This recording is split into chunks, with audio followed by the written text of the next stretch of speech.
What is up? It's Jim Ellie with Reactive Training Systems, and in today's video, I'm going to teach you how to use the RTS training log on the reactivetrainingsystems.com website.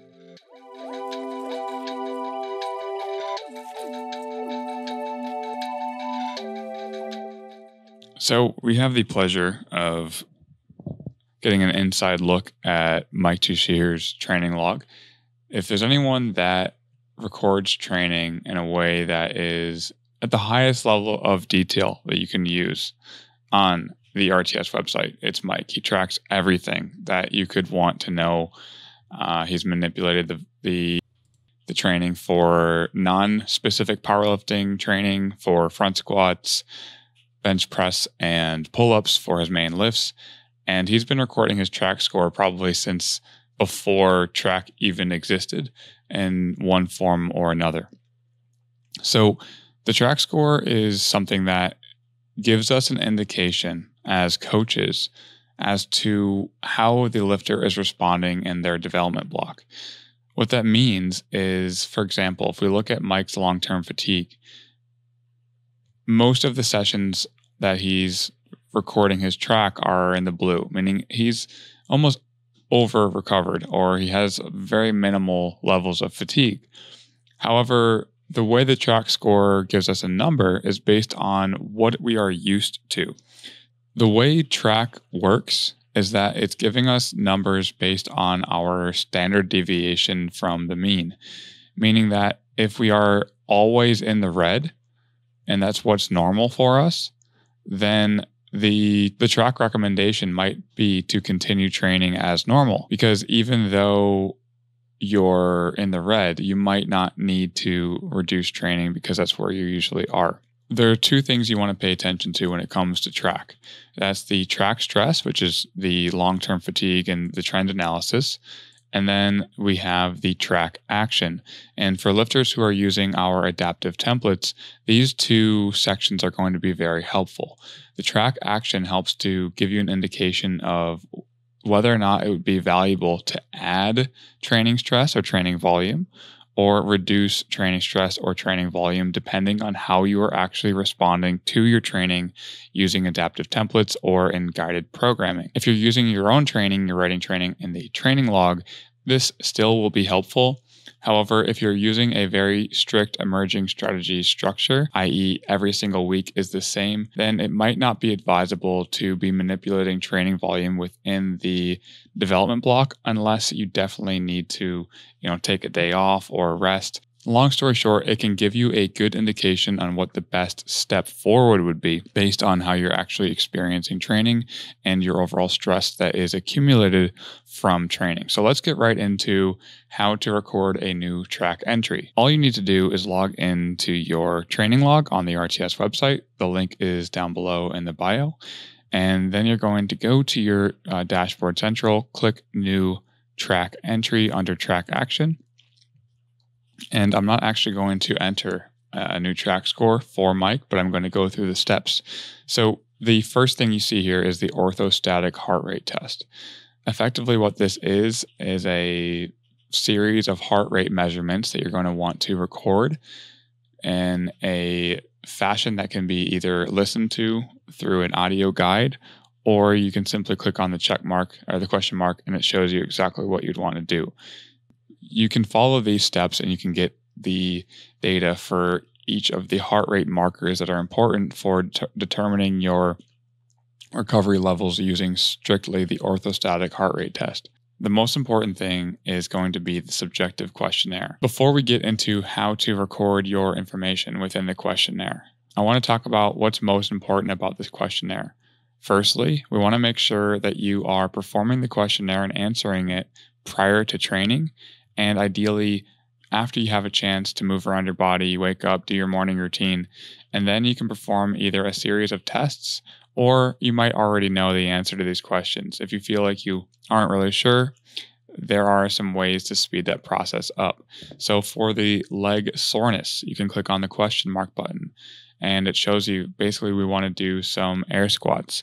Air squats give you a chance of feeling out any soreness in your knees, hips, ankles, as well as feel around the muscles in your calves, hamstrings, glutes, quadriceps, etc. Then based on that information, bring awareness to your body, feel it out.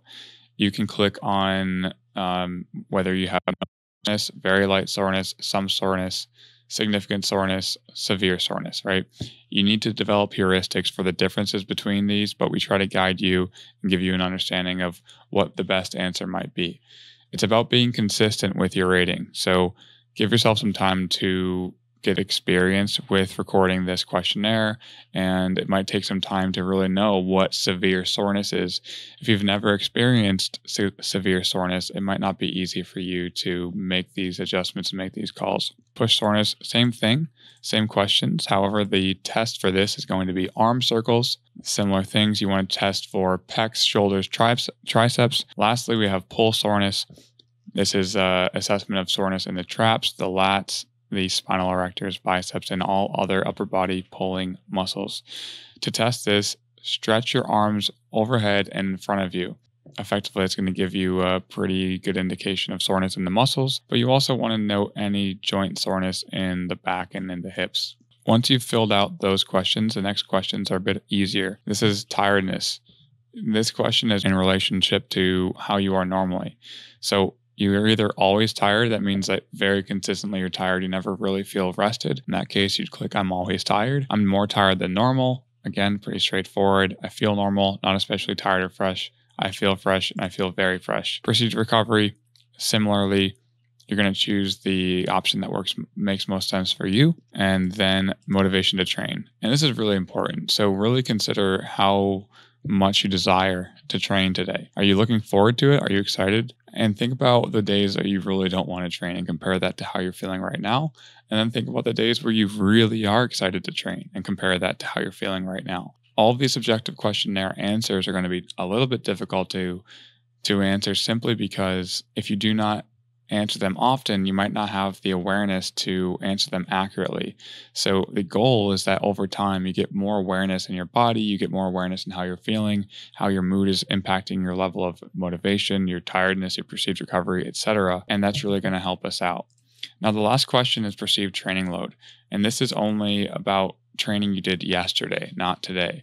Again, this is why it's important to track your training or track your TRAC score before training and not after. Otherwise, this question is kind of nullified. Your answer to this should not account for life stresses. It's simply how much work did you do in the last training session. Low is less work than normal. Normal is obviously a typical workout. More is more than you're used to. And very high is a lot more than you're used to. And again, this indicates how much training stress you're giving yourself and correlating that to all of the other variables that you are indicating. So the most important thing when it comes to your TRAC score is that you are consistent. You give yourself time to build perception, and you use your own experience to your advantage. And over time, you'll have a much better, and over time that should help you or your coach get more data on what the best thing to do is for your next development block.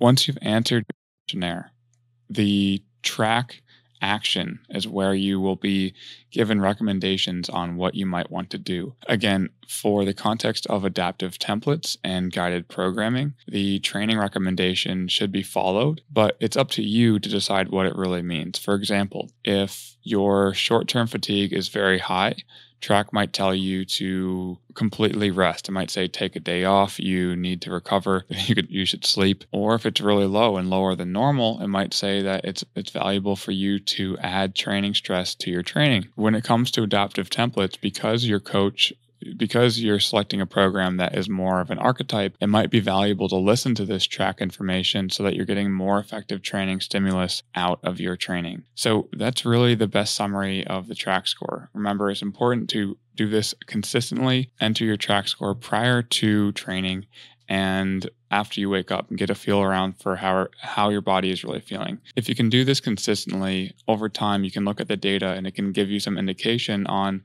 what your average training load is and how your average training stress actually is, and how it's affecting you. So Thanks for watching this video, and I'll talk to you next time. I'm Ross Lepla, and I want to chat with you guys today about adaptive templates.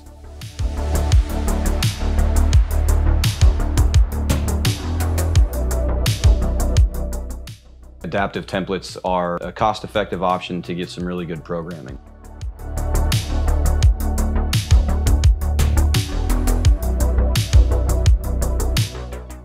They're adaptive because there's a few different things that will change within the template to meet you where you're at. The template will get loaded into the RTS training log. You'll set up your RTS training log with your athletic profile that will include the exercises, or rather the equipment that you have available to you, as well as blacklisting exercises that you may not be able to perform for one of many particular reasons. The template will adjust the exercise selection to take into account some of your specific variables and considerations. The template can also adapt in using the TRAC system, Training Recovery Assessment Computer, within the log. You'd log your TRAC data, and then as you log that data each day, it will provide a recommendation either to add or remove some training volume, or it might recommend that you move a training day entirely to another day. And this is a way to take into account the fatigue and recovery that is specific to you. It will also adapt in terms of helping guide you with some weights to put on the bar, with giving you target weights. And those target weights will change based on how you performed the previous session. If Monday you squatted really well and you undershot your RPEs, the next Monday when you squat again, it'll recommend an increase in weight and load on the bar for you to perform. So it's going to adapt with you as you progress week to week and try and help guide you to one of the more important considerations when we look at training, and that is putting the correct load on the bar and performing the correct number of reps.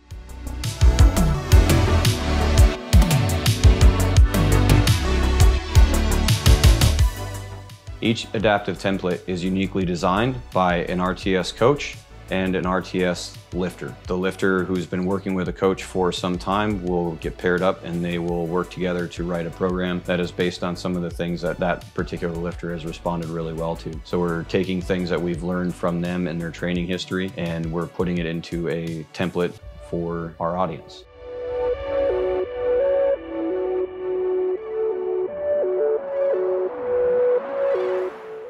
So from template to template, there's going to be a few differences depending on the lifter and what's influenced that lifter's training and their response. Some programs are going to have a higher intensity, lower volume. Other programs might have higher volume and lower intensity. Some of them are going to be based on certain types and styles of programming, like some will be based on block periodization, others might be based on some daily undulating periodization. So there's going to be a bit of that influence in each of the templates as well. That allows there to be a lot of variety, and you can try a couple of different programs and see and find out which ones you respond better to.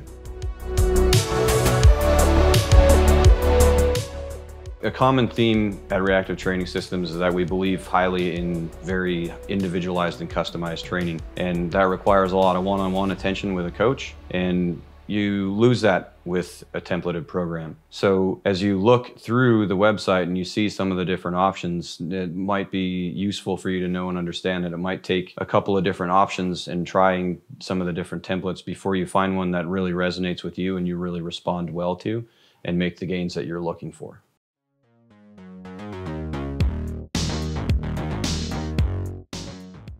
So as you're trying to find out which template might work best for you and you respond best to, I would recommend that when you start a program, you want to run it from start to end. Some of the programs run longer than others. Some are 12 weeks, some are 8 weeks. You can use adaptive templates to get you ready for a meet. Some of them are specifically designed to take you and prepare you into a meet and run a 12-week meet prep block. Some of them are a bit more off-season based, where they might be kind of power building or a hypertrophy phase to get you and tie you into the different seasons of training.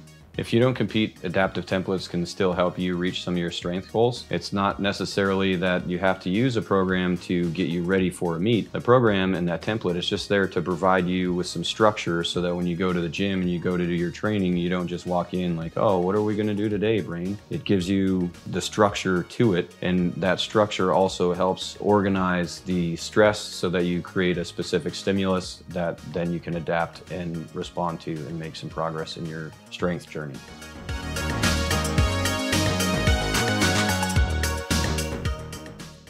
One of the big benefits to adaptive templates is it creates structure around the training process. If we go to the gym and we just aimlessly wander through the gym doing random exercises, we're gonna not have any organization to the stimulus that we're creating, where you can end up doing too much or too little or not the right exercises for this goal or idea. Bringing the structure into the training allows for the correct type of stimulus so that you can respond and make gains to that stimulus. Adaptive templates are a great option. As you adapt and grow as a lifter, the template is also going to adapt and grow with you so that you can put the right weight on the bar and perform the right number of reps.